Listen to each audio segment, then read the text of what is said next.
I hope everybody can see us. We're so glad to be here today. We are happy to be talking today about deep dive into customizing forms using SharePoint. And I'm so happy to have Ankit with me this morning. Ankit is a principal program manager on our team, and we're very excited to hear from him because he's been driving a lot of the features that go with the SharePoint integration with Power Apps. So without further ado, I'll be watching the chat for answering questions while Ankit is working, but feel free to interrupt us at any time to ask your questions because we want this to be an opportunity for you to also talk about the things that are interested to you in the area of forms. So Ankit, without further ado, do you want to get started? Yeah, sure. Just give me a minute. Okay. We're gonna Yeah, let me close all distractions so that nobody thinks us within this meeting. Yes, I know that could be. It's funny when people chat in the middle of these these sessions. Exactly. There we go. And then we're gonna do a share screen whenever you're ready. Sure. It's right here. This little green button. This screen mirror. Yeah. Okay, let's screen share this and share. Okay. And now they see this tunnel. Yeah. Yes. Okay. I hope people can see my screen. Yes, and I'll validate. Yeah, they are able to see. They are? Okay. At least I'm hoping that. Can you check? Yes, I am checking. Just making sure I'm in the right one. Yeah, looks like we're good. Okay. Yeah. So yes, we have talked about this SharePoint scenario again and again a lot of time. Yes. We showed it at Ignite as well, and we are very close to releasing. Originally, we had planned to have this session after we released. Or do you remember that? Yeah, I remember that. We wanted to do it sooner. Yeah. But the release got slightly delayed. That's why we do not have the feature available in first release yet. It should become available in couple of, mostly next weeks, and in the worst case, in couple of weeks. So we have talked about like SharePoint and the form customization capability. Here I have a standard SharePoint list with text fields, multi-value select fields, number, photographs, person, columns. So let's, if I go and try to use the SharePoint list right now, I can just see the standard form in SharePoint. What we did was we went ahead with the SharePoint team and did a deep integration of Power Apps into SharePoint so that you can customize this form using SharePoint easily by clicking this customize button. I'm going to go here again and click this customize button. What that does is that it brings up, are we sharing this? People are able to see my screen? I'm checking, okay. Yeah. What that does is essentially brings up Power Apps Studio for Web online and creates a form for the SharePoint list by passing in all the context, saying, hey, here is the list. So you do not have to do anything.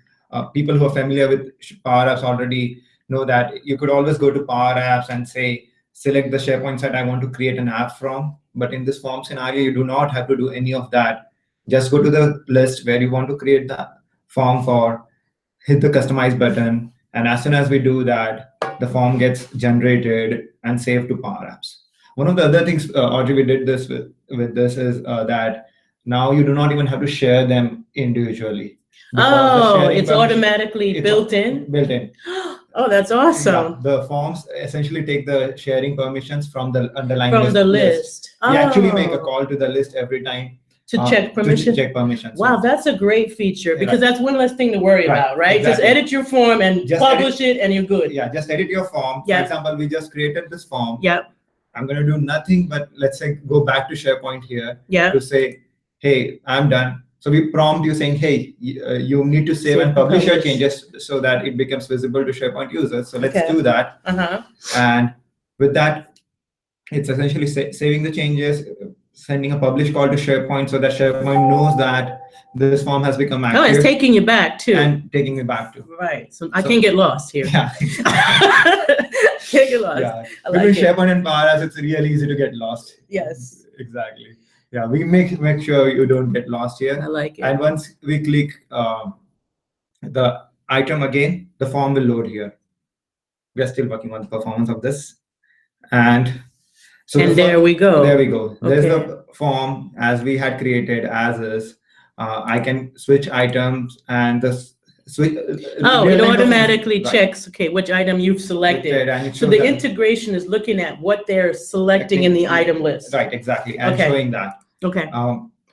One of the things which users in SharePoint are accustomed to is the details page or the direct link. So Yes. that is still available. We have not taken that away. So if I use this copy link button and I say people with existing access and click apply, I get a link, which if I pass it on to say another browser window, the same form will load in a direct link fashion. So if I wanted to send this particular item to somebody over email, I could always do this copy link. Okay. Or if I wanted to send the new form over email, I could do the copy link from the new form and I'll get the link for new form. So what I noticed when you did this, like the first time you did it from the item, I did notice the ID query string in the URL. Exactly. So it was locked to that. There it is. So it's locked to that ID number. Right. But when you do the new form, yeah, we can look at the link. Let's look and see what that does. Let's look at the link. What that does is it generates a completely different link type, which is a new link type. Oh, I haven't seen that URL before that way. Yeah. Oh, the new form. There's the new form, Right. ASPS. We've used that in SharePoint Designer. Yeah. Right. Okay. So there's the new form now. Yeah. So and InfoPath also. Yeah. Yep. Yep. So this is familiar to us. Yeah. So it's embedding the form into the page. Into the page itself. If you look at here, the form is essentially starting just below the new item. The first thing on the form was title, and that's what's showing up here. Okay. And let's go and do certain things to the form now. For example, let's customize the form slightly more. So I'm going to click customize again. Okay. So one of the things, by the way, when you talked about this ID equals to one thing, right? What this enables is this really good scenario of creating this form link on the fly. I mean, yes. If you're using Flow Yeah. and things like that, and you want to send somebody to edit form for a particular item, yes. and the form has been customized with Power Apps, you can simply use this kind of pattern and just change the ID to whatever ID you want to send. So in Flow, I would use a dynamic tag for the one. Right. For example, if I just change this to 2 here, and it would automatically open 2. It would open the second item. Yes. And that's awesome. Right. I have an interesting question here in the chat. Sure. Lee asked, can you have a unique form based on a view? So basically based on the SharePoint views, right? Yes, based on the SharePoint view. So I'm assuming that he means based on the view you're looking at, can you design a special form for that view? Sadly, no, not right now. Forms, when you change the forms for a list, they get changed for all views of the list. Okay. Right.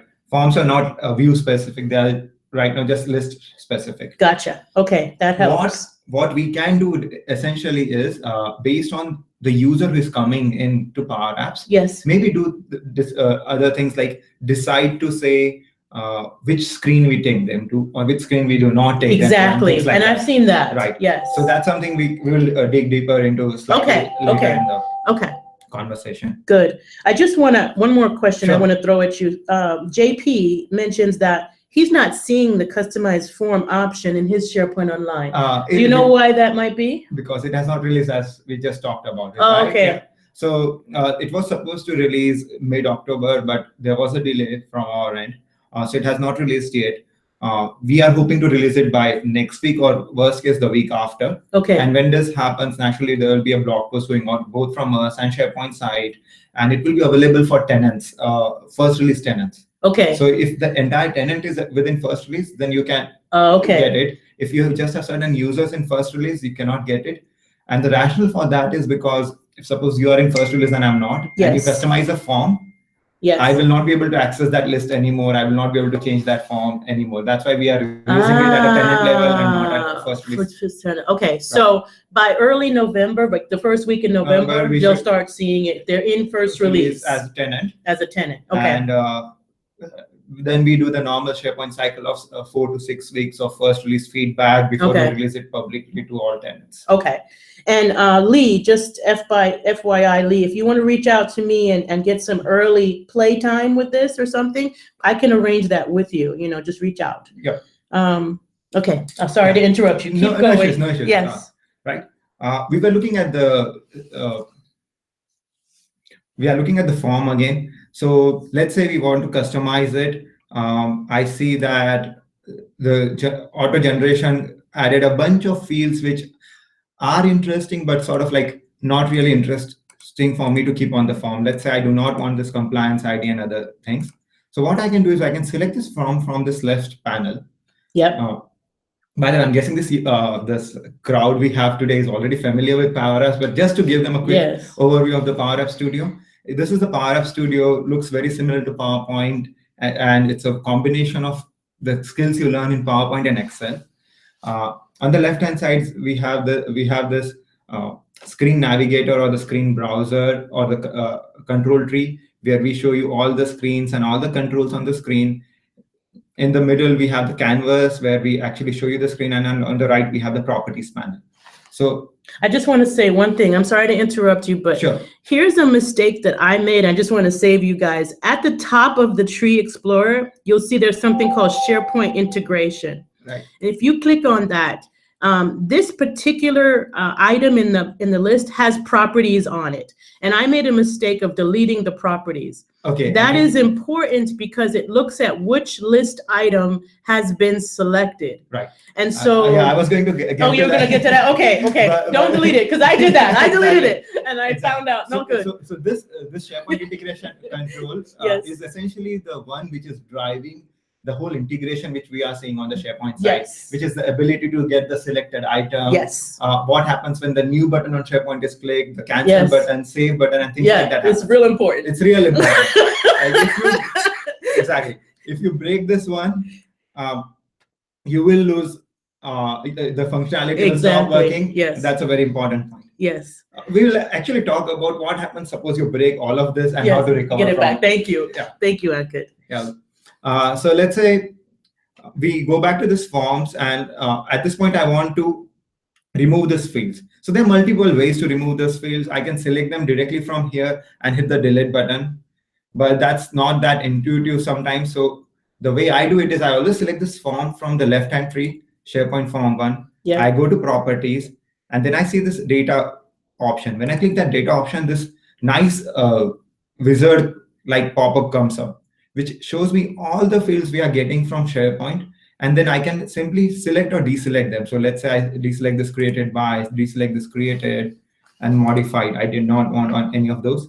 And I can also use this to rearrange things. Say I want to move the device type below price. I can do that. It's really easy too. It's really easy. Like you just, and I love those checks better than the eyes that used to be there. You change them based on the feedback. So once I do that, I can close this again. And now my form has fewer fields. I can go to File, save it again.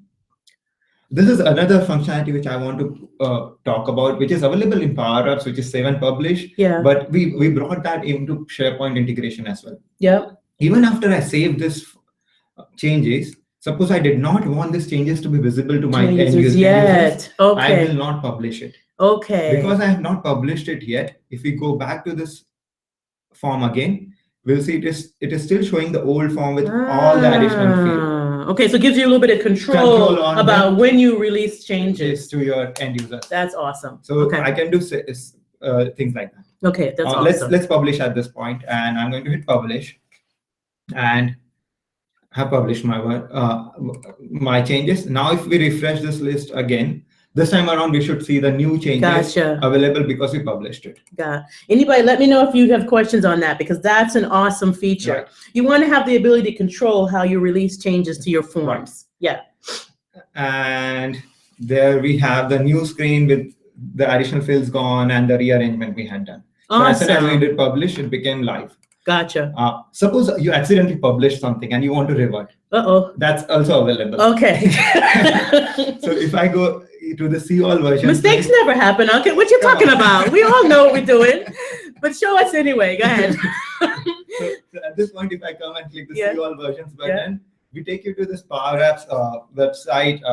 We call it the Power Apps Maker portal screen, where we get you additional controls over your form. Okay. Here Maker we have portal. all the versions Okay. available, which we Okay. have worked on today. So we just started, when we originally created, this was That's the first right. version. Yeah. When we did the first 7 published, this was the second version, and this is our latest version. Gotcha. If I say I want to restore it back, I can click restore. Oh, If I click restore right now, it will fail. why? Why? Because I have the form open in edit mode. Ah. And we try to restrict from 2 people or 2 things changing the form at the same time, so that you don't lose your changes. Okay. So that's sort of something we have to do here. Like, I'll have to close this form page, Yeah. and then say, I'll have to close this and then say restore if I wanted to restore at this point. Yes. Yes. So that is awesome. I think that makes sense too. You don't want to make edits on it at the same time. Like, not yet. We might do that in the future, just not yet. I mean, like, that's something people get stumbled about. Hey, why I'm not able to restore? Why I'm getting this failure? Because that form is open. If you close, if I go back here and click back to SharePoint, that will close the form editing session, and then I can come and do a restore. Makes sense. And then once you load it back. But that's a good one. I think I need to blog about that or something. You know, we need to help people notice that, because that could be easily missed. Right. Yeah. Okay. The other thing, while we are on the screen, I want to talk about is something which we never had in SharePoint. For InfoPath, even for normal SharePoint capabilities you could never get, is analytics for your forms. Get out of town. No, I'm not joking. Okay. That's awesome. Yeah. Okay. So with this analytics capabilities of our apps, naturally we just created it. So right now the analytics will be empty. Yeah. But you could get real usage about how many times the form is being launched, which devices are folks using on, what's the daily active users of your form, and things like that. I love this because it's kind of like you can validate your assumptions. Right. Is my form working for people or not? Exactly. You know, with InfoPath, we really didn't know. We kind of had to get user feedback, or we didn't have analytics built in. So this is like a double step up into the modern workforce, right? Now we can tell if our forms are actually succeeding or not. This page is still giving a lot of information in terms of the whole app concepts of Power Apps, so we need to make it further form specific. But even today, without any of those form specific telemetry coming up, you still can get daily active users and launch. And this is blank now because it's a brand new app. Yeah. So the data has not even reached the warehouse yet, and there's no data yet because I'll be the only user showing up. Exactly. Right. Wow, that's awesome. I'll actually, what I'll do is I'll do a little blog and I'll put a screenshot of one with an active app so that people can see. I'll get that posted, guys, so you can see what it looks like populated. So those are 2 interesting things which you get when you get on this portal page from the Power App Studio, which is versions and the analytics. Yep. Folks who are familiar with Power Apps will see that the sharing option is completely disabled. We talked about it earlier. Because we don't need it. We don't need it anymore. Sharing is handled by SharePoint. So if you and me both have the edit list permission, which I mean the customized list permission. Sorry, I keep confusing the SharePoint. Right, because we have contributor and we have editor. The editor can change the structure of the list and stuff. Yeah. So if you have the editor permission on SharePoint, then you'll be able to edit the form. That's the way we work. Okay. And if you have just a contributor permission on the SharePoint list, you will not be able to edit the form, but you'll be able to use it. And at this time, external users won't see it. Correct? It's right now. So if you've shared your SharePoint site with an external user that's not in your Active Directory, they will not be able to take advantage of these forms. Right. Exactly. Okay. SharePoint will they'll get an error message saying, hey, you cannot use it, reach out to the site admin to. Okay, that's perfect. You know, just as long as we know, right? Now we know what we got to do. Right. Okay. So let's close this again and let's get back here. Okay. This is just one size of form, which is like in this portrait mode. This is what we do generate by default because we think this is the most common size, which will be successful for most users and will work on mobile as well. So if you access this site right now on your mobile phone in the browser, it's gonna work right in the browser, it will work. Okay. So that's why we generate this screen. So it will work in the browser if I access the list, but it will not be in my apps on my phone, like in the Power Apps player. Oh yeah, that's a good point you brought up. Okay. This forms a special kind of apps which we generate or forms we generate for SharePoint, they do not show up in your Power Apps player Okay. On the mobile or on the web or anywhere. Okay. So this cannot be, because they depend on this whole context coming from SharePoint. Yes. They cannot run independent of SharePoint. So they currently only run inside the SharePoint site. But what I love about this is that in the modern experience, it is adaptable to all devices. Right. Automatically, I'll be able to see it once I access this SharePoint page on all my devices. Right. Yeah, it will just work. Yep. It will not work on SharePoint Mobile right now, right out of the door. Okay. SharePoint Mobile app. The app that I would download. Okay. The app you will download. So I have to use the browser. To use it on mobile. Okay. We are working on enabling it on the mobile app as well. I'm looking forward to that. Yep. In the meantime, this is good. Right. But let's say you want to do a wider form because you want to show a lot of information. We do have this orientation of landscape, which makes this form significantly wider. So I can do something like this, which will make it 1185 or 790. So let's click apply. And it has updated my screen. So if I go back, we can see that this form has become wider. And actually at this point, don't want this really wide fields, right? So I can go and again select my form and say, click the layout button and say snap to columns. Instead of one column, make it say 3 column. And now my form is a 3-column form with sort of.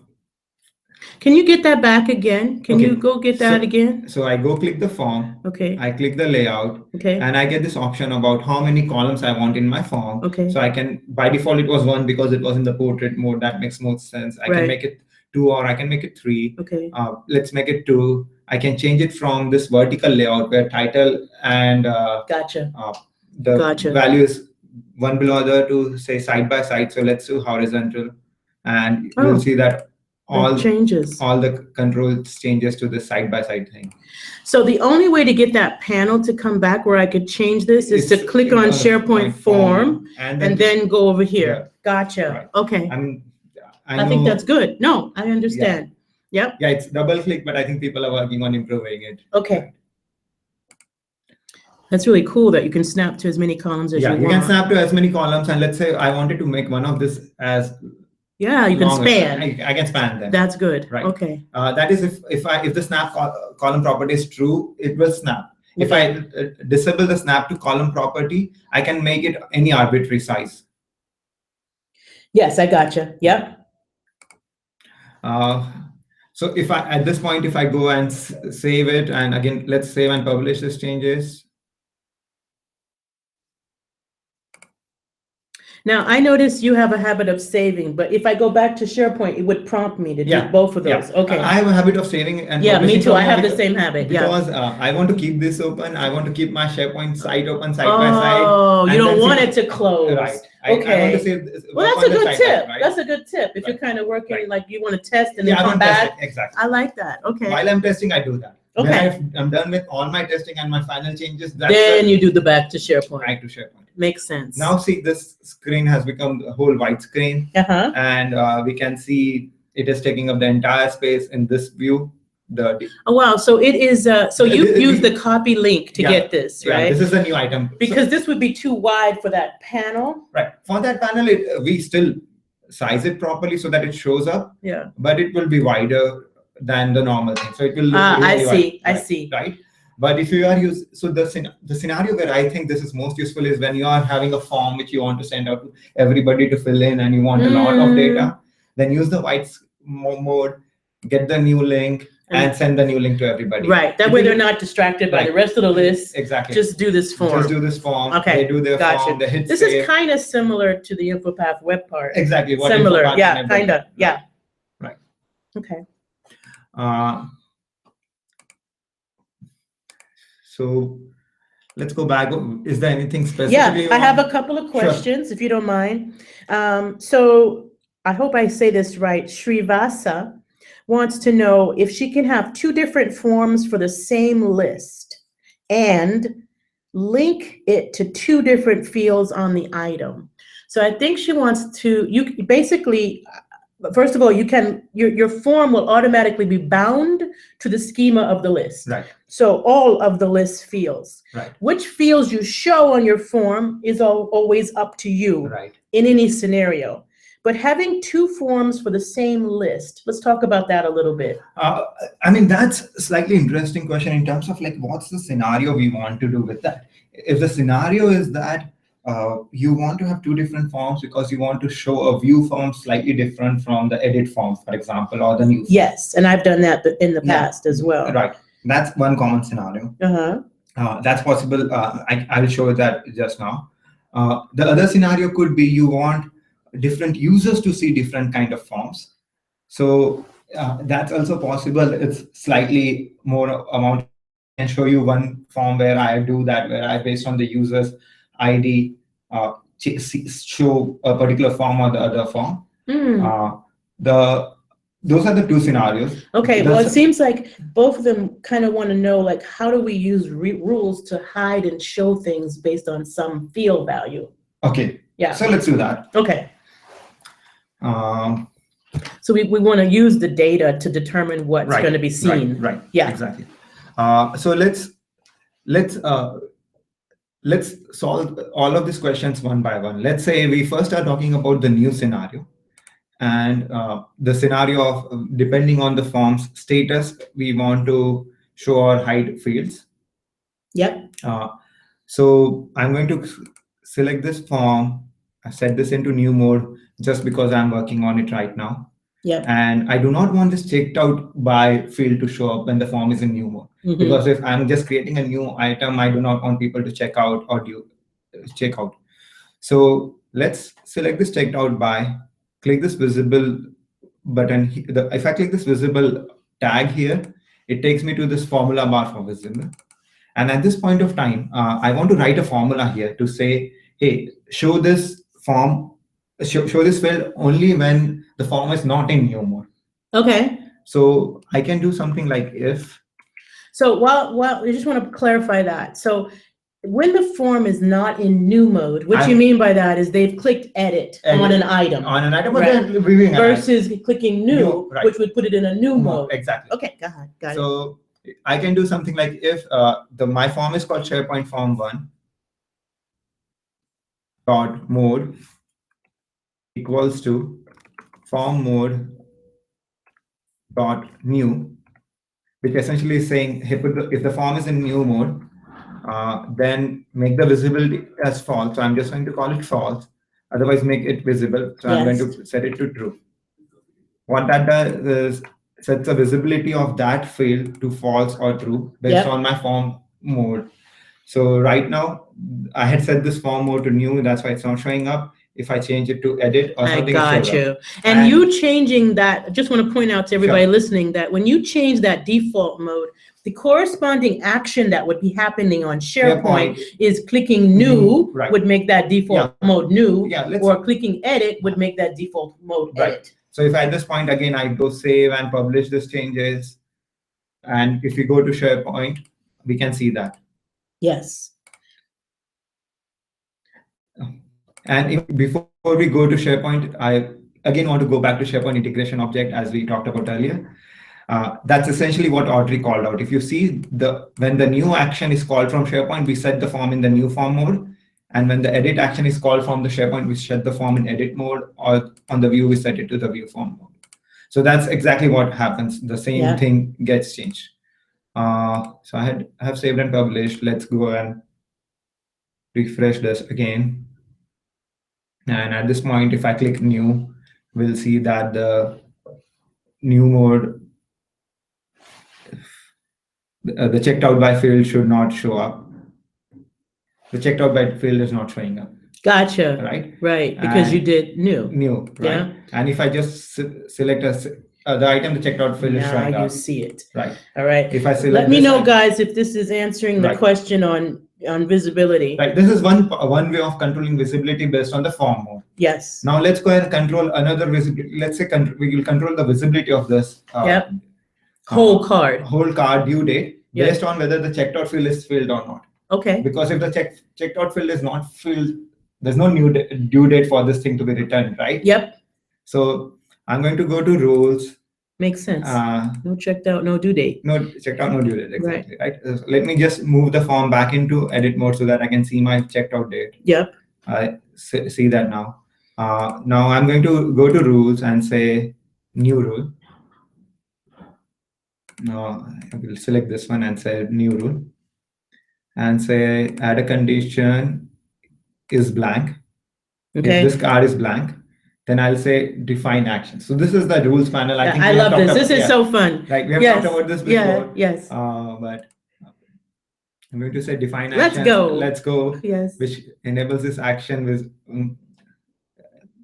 action capture for me. So I can just set the visible to false here, and I click done, and that's it. The condition has been set and the rule has been set. Now in this scenario, if I again go and set this to new mode, we'll see both of them vanished. Because the first card vanished because we are in new mode. Exactly. And the second one vanished because the item was not set. Save and publish these changes to test them on the SharePoint site.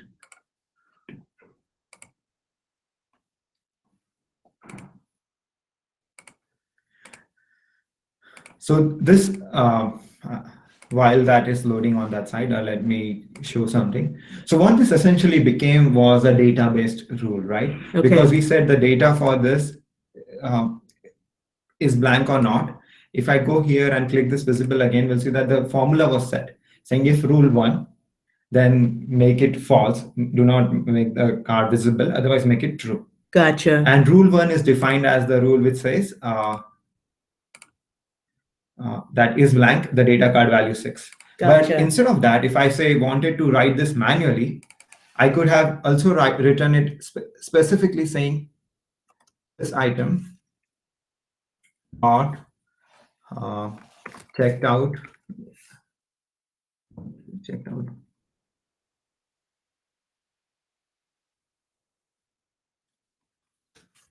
What is that card? So checked out should be called checked out, but we could check, so the way it might have a, I think it has a U7Y2. Okay. You know why this happens? No, why does that happen? So when you are building lists in SharePoint, yes, if you use the quick edit mode and add file, it might give these little fake names, right? Yeah. So that's why. So this is called U7Y2. But at least you can tell by looking at the control. Right. Yeah. So if I do something like U7Y2, yeah, I could do the same thing. Like if is blank,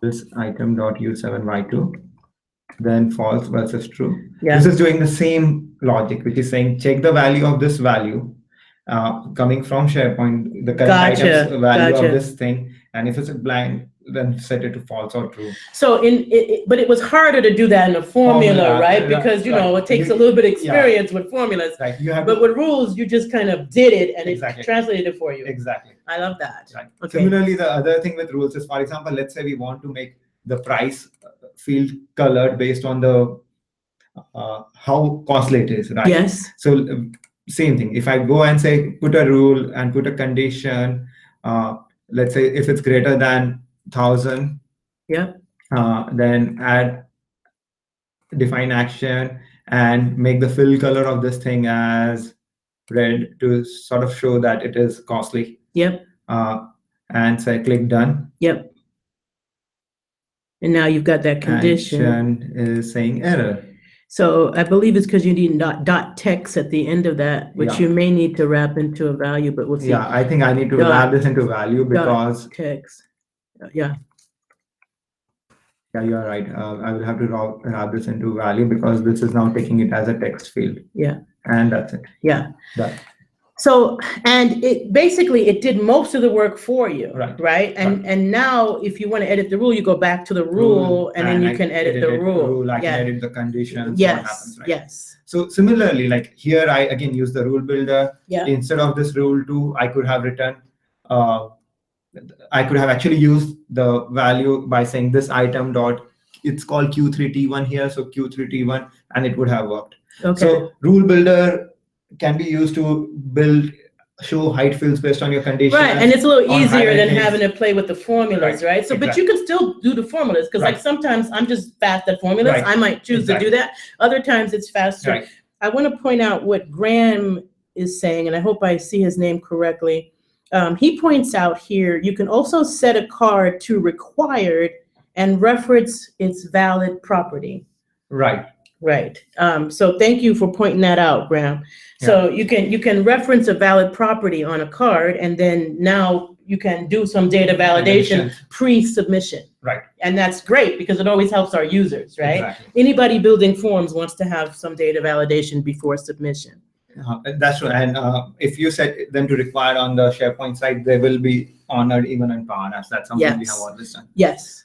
So at this point, I mean, we were waiting for this to load up. So let's look at the rules now, right? Okay. So if I open this item, it has checked out by set. So my due date field is showing up. This does not have checked out by. Exactly. And our due date still showed up. Uh-oh. We did something wrong in the formula. Yes. And so this is good because we can see how to troubleshoot, right? So we go back. Which is interesting because. And is empty. Should I try? Sometimes the thing I do in this cases is I also do this is empty. Yes, because depends on how it views that field. Right. Let's just do this way. And now if it's empty or is blank, then set it to false. Otherwise, set it to true. Let's save the changes, publish them, and see them again. Okay. And can we tell which items in SharePoint do have checked out by? We can, right? From here?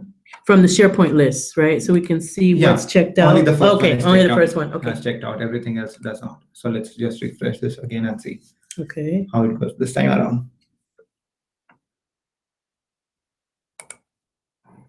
So this one is checked out. So it should show us that it is checked out. And the color is showing up correctly. And we see the due date. Due date. Yep. Right. Let's look at this one. And this time. So this time it worked. So sometimes when it comes to numbers and certain schema. Right. Checkout is a person field, right? So it becomes slightly more complicated. Sometimes blank works, sometimes empty works.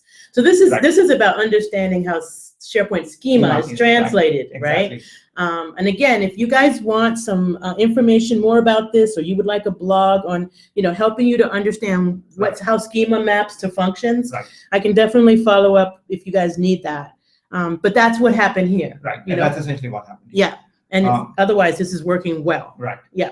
And see even our rule for the even our rule, we don't have it over 1,000, so it's not red. It's not red. And if I look at SPY, it's red. So and we could have done white for the text if we wanted to. Right. Yeah. And for this one, like the whole checked out by thing works even.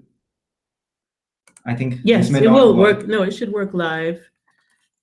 Well, no, I don't know because it's not a real checkout, right? We really. What we did is. We're faking. Yes. No. Because checkout is in the list. When we change the rule from this field to the actual value for form, the value has not been saved yet. So that's why it's going to happen after it's saved. Right. So that means we have a bug in our thing. That's why referring to the value from here was a better option rather than referring the actual value from the form. Gotcha. That's another reason to do that. Okay. Right. Now that makes sense. Yeah. Now that you explain it. Right. Yeah. So like now, initially the thing was not showing up. Now the due date has started showing up. So let's fix that bug, right? So the way we would fix that bug essentially is saying, hey, if is empty, this thing is called data card value 6. So I'm going to say data card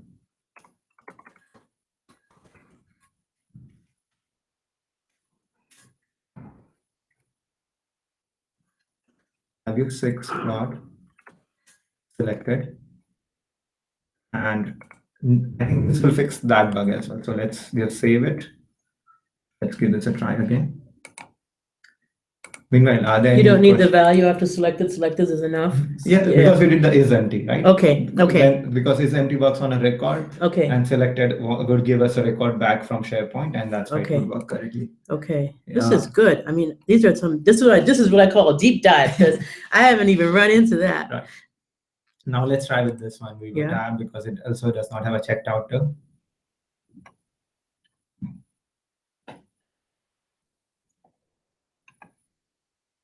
And we are aware that no item to display does pop up for a second. We're working on performance there. No, I think it failed. I'll have to do more.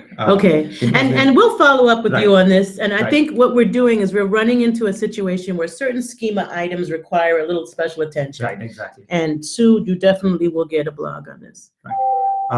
The other thing I want to call out is a couple of things which are coming with forms. One is attachments. So when we release forms first, attachments would be available as a read-only capability in first release on the web. So let me actually take this field and make it. Oh, so you're going to show us how attachments will work? Like if somebody wants to add an attachment? So right now we do not have the right capability for attachment, but if the attachment was already attached using the classic form to the list, for example, this one has the attachments starts showing up. Oh, so it's displaying the attachment. And we can access it. So like if I say, I've enabled attachments here, so I click save for that.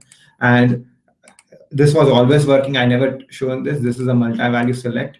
Oh yeah, cool. Like, so now we can pick more than one thing. Yay! Finally. Party over here. Exactly.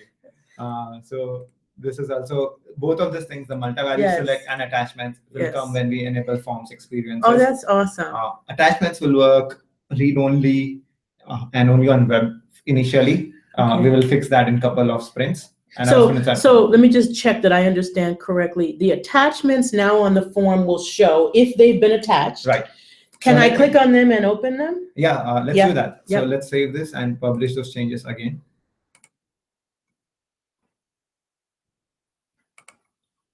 Thank you, Lee. Lee's grateful. Everybody's been giving good feedback. Okay, that's good. Yeah. And let's refresh it again. And now I had attached initially using the standard form an attachment to both of these items. That's right. So if I click, say, this one.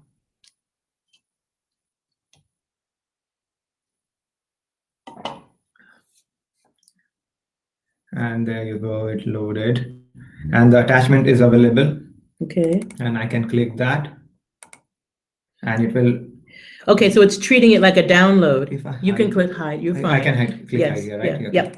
I never use that. So it will download the attachment and I can open the attachment. Okay. So that capability is also coming. And let's look at the multi-value. I want to call this as Ultrabook as well as a tablet and a laptop. And I can select all the three and click save. And those changes got saved. Awesome. Yeah. Okay, so this is really good news. So we got the multi-select.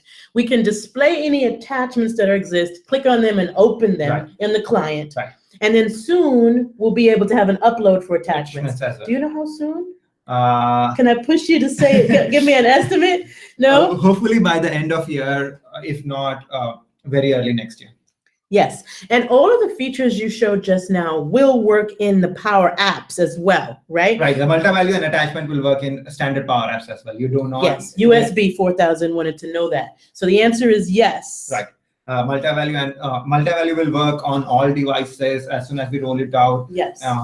Like even on your mobile, Power Apps built. Okay, on your phones as well. Okay. Attachments initially. The first release 710 which goes out will not work on mobile devices. They are sort of not supported on mobile devices. We are not actually blocking them, but there are cases where attachments cause issues on mobile devices in version 710. Okay. Which is going to come out next week. Yeah, next week. Yeah. In between that. So that will not work there. Okay. In 720 and beyond, they will start working on the mobile devices as well. Okay, perfect. So 710 multi-value works everywhere.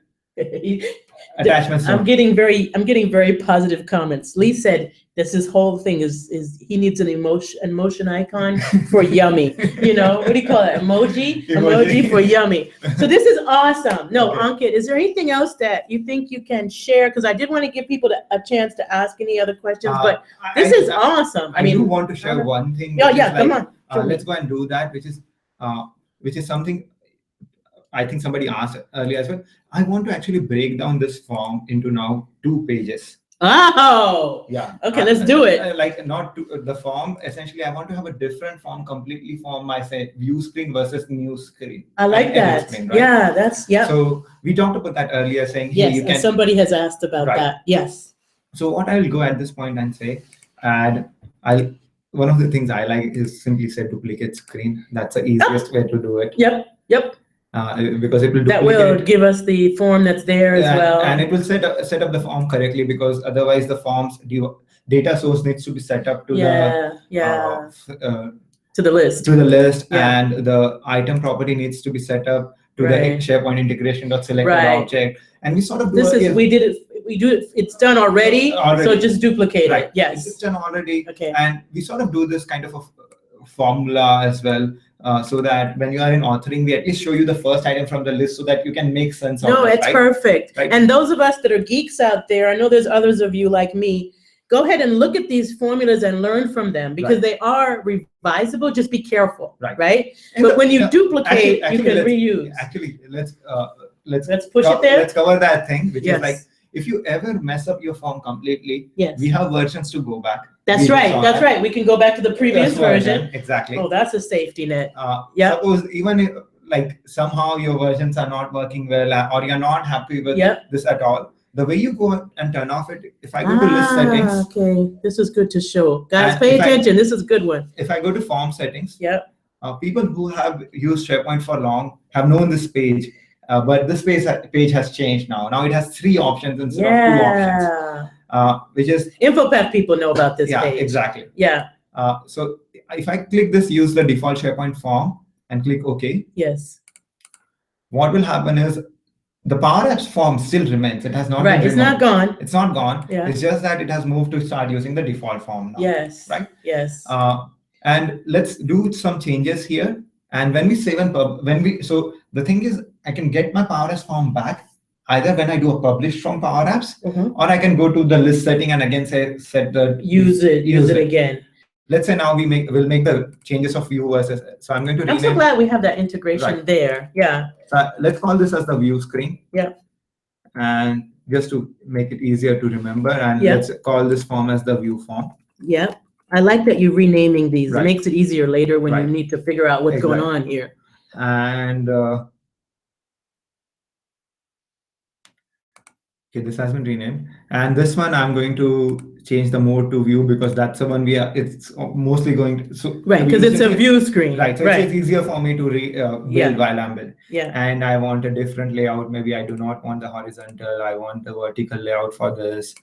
And I want to say I want to remove the attachments, or I can keep the attachments. Actually, attachments make sense in the view screen. So let me just change my fields slightly. Just showing that this can be completely different than the other one. Yeah. So your view screen, what they see when they view an item can be different from what they see when they edit an item. Right. Yes. This is awesome. I messed this up. So I accidentally made it 0. Can you undo? Yeah, I can undo. That's true. Yes. We have undo. There you go. One of my favorite tools, undo, right? It replaces the curses. Right. Yeah. So that's, we created that. Yep. Now we need to tie up so that when SharePoint says view an item, show this screen versus the screen. So the way we do that is I go to the SharePoint integration object and I go into this advanced now. And now this is where you start doing advanced customizations on your form. And this is essentially for all the geeks out there who want to make really, really complicated scenarios here. It's like there are these 5 sort of actions available on this SharePoint integration object, which directly map to actions you can take on SharePoint site. Yeah. So the on new is equivalent of me going here and clicking a new button. Love it. If I click the new button, it will trigger the on new formula here. Whatever we write here will get triggered. Yes, gotcha. when I click this, That's the view. on view, which will get triggered. Yep. That will be the on view formula. Yep. When I click edit on, the on edit formula will get triggered. When I click the save button, the on save formula will get triggered. And when I click the cancel button, the on cancel formula will get triggered. So all of these 5 formulas, actions here. That's a lot of power that we have. That's exactly. a lot of capability. Yeah, so if you really want to go and customize this thing to whatever extent, like control each thing, like you can do things like when the form is in view mode, and the user, on the edit mode, and the user clicks save button, you want them to show a completely different screen. Gotcha. Versus say cancel. Right? I love it. I love that freedom. Right. While we are talking about integration, I want to call out one more thing, which the integration depends upon, and all of this will be documented. Is this another thing which is called request height? On success, which is what we generate by default. Right. Which we generate this formula here called reset the form, that whenever the form submission is successful, reset the form to its default state, get the latest values and show them. And the second one, request height, is something completely new in Power Apps. So this is a formula which is right now built only for SharePoint in a way such that when this formula request height is fired, SharePoint knows that it needs to hide the panel which has pull that panel back. Okay. So let's use these 2 things which we talked about to change what the new form versus the edit form looks like, right? Yep. So first, for the new form, the thing I want to do is set the form 1 to new, and then make sure you navigate to form screen 1 and transition as none, because our new form is in the form screen 1. That's why we navigate. Makes sense. The edit form, I'll do the same thing and say set the form to edit mode, the form 1, and navigate to form 1 again, because that's where it's called form screen 1, right? Form screen 1. And again, navigate to that. For the view form, we will change both the formulas, because we do not, the form is now called the view form on the second screen, right? That's why we named it here. So I'm going to call it view form. Okay, this is one of the things I always do this mistake. Like view form is a formula as well as a thing, as well as the name I've given it. So it becomes really hard to tell the difference. Tell the difference. So never do this mistake. It's always easier to rename it differently, so that you can tell the difference. You can tell the difference, and you don't write the wrong formulas. Right. No, it makes sense. Power Apps is smart enough to handle it, but as an end user, it becomes hard. See, now it's very clear. It's very clear, and that your view form is the view item form, right? Okay. And we'll navigate to view screen and say And this is awesome. Right. And let's say at this point, I also want to add a button on my view screen. To say hide the panel. A very simple thing. I'm not doing anything fancy. Kind of put the panel away. Right. Okay. So let's say I want to put it here. I want to rename it, say hide details. And all I'm going to do is on the on select of this, call request hide. So just to show what request hide. This is the new thing, the request hide. Do we have a page that talks about this? No, not yet. Okay, it's coming. It's coming. Okay. And this only works in SharePoint context, by the way, right now. Okay. It's a very SharePoint specific. Well, it makes sense because it's hiding the panel on SharePoint. Exactly. It's built to hide the panel. So save my changes. Let's publish this. So as I publish it, a bunch of things are happening, right? One, SharePoint is going ahead and marking that form instead of the default form as again the form for this page. So if I reload this item, and if I actually go to list settings and go to form settings, we'll see that the Power Apps form has been marked. So because it recognized because you published. As soon as you publish, SharePoint got that signal, and SharePoint is like, oh, you published. Sets that field for you. That's up for me. Now, if I click this item now, we'll see that it's loading the view form now. So this form is a view form, which is slightly different. The photo URL is here. My hide button is showing up. If I click, sorry about this email. Okay. That's okay. I've never figured out how to turn off notifications here. They become really annoying when you're presenting. Yes, I know what you mean, Yeah. but it's okay. Yeah. So this, if I click edit all at this point of time, it navigated to our other screen we had done. That's why the edit button is completely gone. This screen looks like our edit screen. If I click cancel, it's gone. Gotcha. But here, that we had put this button hide details with the request form, and if I click that, it will hide this because that's what that request hide feature is does all about. Okay, so two things I just want to summarize for everybody. The on success property that we were using earlier has always been there, and what it is for is when the submission succeeds, anything in on success will execute. Right. Similarly, we have on failure as well. Yes. So which is for forms, which will execute when the submission fails. So, yeah. And there's an on reset as well, which is like if you do a reset form, what happens? Right. Yes. So these are useful properties. Right. And then we also learned about the new request hide, sorry, which will hide the panel in the SharePoint page. Right. And so that exists in the on success because we'll always want to hide that panel. As soon as, but if suppose you did not want to hide that panel, then you would remove that function. Exactly. Okay. And here we used it in a button to do that same thing. Exactly. All right. So we learned a lot from this, Ankit. Yeah. And we had another question about, making forms that page, forms that they want to use more than one page for the form. So think about that. But we won't have time to cover that today because I have to stop at 11 or we can't work this video.